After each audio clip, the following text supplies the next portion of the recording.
نبی علیہ الصلوۃ والسلام صحابہ کے مجمع میں تشریف فرما ہیں اور صحابہ سے پوچھا کہ بھئی زمانہ جاہلیت میں یہ جو ستارہ ٹوٹنے کا تصور تھا تم لوگ اس کے متعلق کیا عقیدہ رکھتے تھے؟ میں نے کہا جی ہمارا عقیدہ تو یہ تھا کہ کوئی بہت بڑا حادثہ رونما ہونے والا ہے یا کوئی بہت بڑا واقعہ رونما ہونے والا ہے. تو نبی کریم علیہ الصلوۃ والتسلیم نے اس تصور کی نفی فرما دی کہ بھائی کسی کی زندگی کے ساتھ کسی کی موت کے ساتھ ان ستاروں کے ٹوٹنے کا کوئی تعلق نہیں ہے. یہ اللہ تعالیٰ کی طرف سے ایک امر ہے, اللہ کی طرف سے ایک معاملہ ہے کہ یہ ستارے شیاطین کو اور جنات کو مارے جاتے ہیں, کسی کی حیات اور کسی کی موت کے ساتھ اس کا کوئی تعلق نہیں ہے. عقیدہ صاف ہو گیا کہ ان ستاروں کے ٹوٹنے کا توہم پرستی کے ساتھ کوئی تعلق نہیں ہے. تو اب یہ جو جنات ان 100 میں سے کوئی ایک بات سن لیتے اور وہ نجومیوں کو آ کر بتا دیتے ہیں, اور نجومی آج کل کے دور میں بھی انہوں نے ہم سب کو بے وقوف بنایا ہوا ہے, اور ہم ماشاءاللہ اتنے سمجھدار ہیں کہ ہم ان بے وقوفوں کے ہاتھوں بے وقوف بنتے چلے جا رہے ہیں. جس کو دیکھو وہ فلاں کے پاس, وہ جی میرا ہاتھ دیکھنا جی دولت کتنی ہے. اچھا سب سے پہلے سوال یہ پوچھیں گے یار میرے ہاتھ میں شادیاں کتنی لکھی ہوئی ہیں, شادی ہونی بھی ہے کہ نہیں ہونی, پہلے یہ دیکھ کے بتا دو. وہ اللہ کے بندو, یہ تو جب تم پیدا ہوئے تھے تب تمہارے مقدر میں سب کچھ لکھ دیا گیا.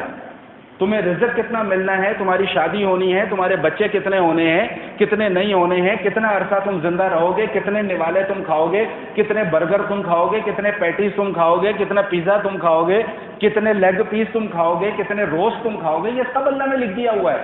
تو پھر نجومی کے پاس جانے کی ضرورت کیا ہے؟ نہیں سمجھ میں آ رہی بات. شیطان نے ایسا ہمیں اس کام پہ لگا دیا ہوا ہے کہ ہم نہ چاہتے ہوئے بھی ان لوگوں کے پاس چلے جاتے ہیں اور نہ چاہتے ہوئے بھی ان کی باتوں پر اعتماد کر لیتے ہیں. یاد رکھیے گا کہ جدھر بندے نے کسی نجومی کی بات کے اوپر اعتماد کیا ادھر اس کا ایمان فارغ ہو گیا.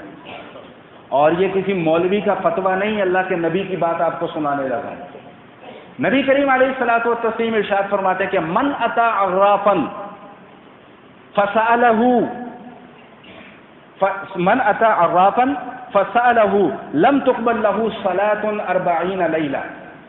کہ کوئی شخص کسی نجومی کے پاس گیا, عراف کہتے ہیں نجومی کو یا یہ ہاتھ دیکھنے والے کو, اور اس سے جا کر صرف اس نے اتنا کہا کہ بھائی یہ میرے ذرا ہاتھ تو دیکھو, صرف اتنا کہا. ابھی اس کی بات سنی بھی نہیں ہے اور اس کی بات پر یقین بھی نہیں کیا, صرف پوچھا اس سے جا کے کہ بھائی ذرا میرا ہاتھ تو دیکھنا, میرے ہاتھ میں کیا ہے. تو اللہ کے حبیب صلی اللہ علیہ وسلم ارشاد فرماتے ہیں کہ لن تقبل لہ صلاۃ 40 لیلہ, اس کی 40 دن کی نماز ضائع ہو گئی. یہ تو اس شخص کا حال ہے جو نماز پڑھتا ہے, نماز پڑھتا ہے تو 40 دن کی نماز اس کی ضائع ہو گئی. اب ذرا سوچیں کہ جو شخص نماز بھی نہیں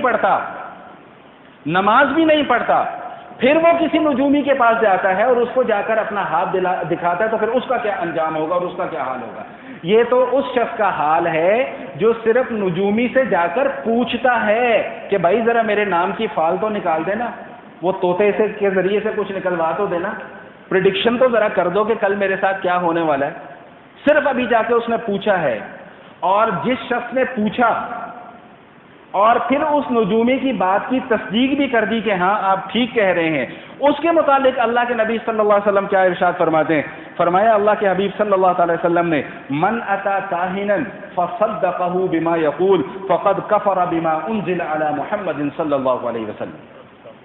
کہ جو شخص کسی نجومی کے پاس جائے, کسی جادوگر کے پاس جائے, کسی کاہن کے پاس جائے اور اس سے مستقبل کے حالات کو معلوم کرے اور جو بات اس نے کہی اس کی تصدیق بھی کر دے کہ ہاں ہاں ہاں بالکل ایسا ہونے والا ہے, ایسا ہوگا, یقیناً ایسا ہوگا, تو اللہ کے حبیب صلی اللہ علیہ وسلم ارشاد فرماتے ہیں فقد کفر بما انزل علی محمد صلی اللہ علیہ وسلم, کہ جو میں دین لے کر آیا ہوں اس نے اس دین کا انکار. اللہ کے نبی کا فتویٰ ہے, کسی ملا کا فتویٰ نہیں آپ کو سنا رہا میں. تو اس لیے خدا را ان چیزوں سے اپنے آپ کو بچائیں. اور یہ اتنی ڈرامے بازی ہے, اتنی ڈرامے بازی ہے. میرے ابھی ایک دوست ہیں, بیچارہ 2 دن اس نے میرا دماغ کی دہی بنا کے رکھی ہے, تھوڑا سا وہمی تھا وہ, تو اس کے ساتھ کچھ معاملہ ہو گیا ایسا. وہ تقریباً اس نے 20 منٹ کی کال مجھے کی اور میں 20 منٹ اس کو یہی سمجھاتا رہا کہ یار ایسا کچھ نہیں ہوتا, ایسا کچھ نہیں ہوتا, ایسا کچھ نہیں ہوتا. تو یہ آپ کبھی کسی کے پاس، اللہ نہ کرے کہ کسی کے پاس جانا ہو، لیکن چونکہ ہمارا ایک عمومی مزاج ہے، ہمارے گھر کی خواتین جو ہیں وہ زیادہ پریشان ہو جاتی ہیں. ابھی ہمارے ایک دوست ہیں، میں نام نہیں ان کا لیتا، اور اگر وہ میرا یہ بیان سن رہے ہیں تو ان سے پیشگی معذرت کہ ان کا نام لے کے میں یہ بات بیان نہیں کر رہا، سمجھانے کے لیے ایک بات بیان کر رہا ہوں. وہ اپنے بیٹے کو پائلٹ بنا رہے تھے. ابھی پرسوں ترسوں میرے ان سے ملاقات ہوئی، میں نے کہا بچے کی پڑھائی کہاں تک پہنچی؟ کہ جی 1 سیمسٹر ہو گیا. میں نے کہا ماشاءاللہ پائلٹ بن رہا ہے؟ کہتے ہیں نہیں پائلٹ نہیں بن رہا. میں نے کہا پھر کیا؟ جی میں نے فیشن ڈیزائننگ میں ڈال دیا. میں نے کہا خیریت ہے، اچھی بڑی لائن ہے، آپ نے چھڑوا کے تو فیشن ڈیزائننگ میں ڈلوا دیا. کہتے ہیں وہ اصل میں ہمارے کوئی ملنے والے تھے، آگے انہوں نے 4 کہانیاں مجھے سنائی. ان سے آگے کوئی ملنے والے تھے، انہوں نے کوئی ذائقہ بنایا تو اس میں ہم انہیں نظر آ گئے، تو انہوں نے کہا کہ یہ آپ کے بچے کے لیے مستقبل کے لیے یہ مناسب نہیں ہے. تو میں نے کہا آپ نے اس کی بات مان لی؟ کہتے ہیں میں نے کہا لا حول ولا قوت الا باللہ، لا حول ولا قوت الا باللہ. قرآن کریم میں اللہ پاک ارشاد فرما رہے ہیں کہ لا یعلم الغیب الا اللہ، کہ غیب اللہ کے سوا کوئی اور نہیں جانتا. تو یہ نجومی نعوذ باللہ اللہ سے بڑا علم ہے ان کا، اللہ سے زیادہ علم ہے ان کا، کہ وہ 2 4 5 6 آڑی ترچھی لائنیں بنا کر اور مجھے اور آپ کو گمراہ کر دیتے ہیں کہ جی نہیں یہ کام آپ کے لیے مناسب نہیں ہے، یہ کام آپ کے لیے مناسب نہیں ہے. اور تم کون ہوتے ہو یہ کہنے والے یہ کام میرے لیے مناسب ہے کہ نہیں ہے؟ اسی لیے اللہ کے حبیب صلی اللہ علیہ وسلم نے مجھے، آپ کو، ہم سب کو استخارہ کرنے کا حکم دیا. اچھا استخارے میں بھی ایک مصیبت، اب یہ بات پھر موضوع سے ہٹ جائے گی لیکن چلو اب کر دیتا ہوں، یہ بھی ضروری ہے. استخارے کے اندر بھی ایک مصیبت. کام میرا ہے، کام میرا ہے، میں قاری ابرار صاحب کو فون کر کے کہتا ہوں قاری صاحب میرے لیے ذرا استخارہ تو کر دینا. لا حول ولا قوت الا باللہ. وہ قاری صاحب کو کیا پتا کہ میرا کیا معاملہ ہے کیا معاملہ نہیں ہے. میرا کام ہے، میں خود کیوں نہیں استخارہ کرتا؟ کیوں نہیں کرتا؟ اس لیے کہ آتا نہیں ہے. اس لیے نہیں کرتے نا ہم استخارہ کہ ہمیں آتا نہیں ہے. کیوں نہیں آتا؟ کہ استخارے کا تصور ایسا ہمارے ذہنوں کے اندر پیش کر دیا گیا ہے، بٹھا دیا گیا ہے کہ پتہ نہیں خدا نہ خواستہ استخارہ کوئی بہت بڑا ہوا ہے. اور بھائی صرف 2 رکعت نماز نفل ہے اور 1 استخارے کی دعا ہے بس. اور استخارے کا مقصد یہ نہیں ہے کہ کل میرے ساتھ کیا ہونا ہے، غیب کی خبریں معلوم کرنا استخارے کا مقصد نہیں ہے.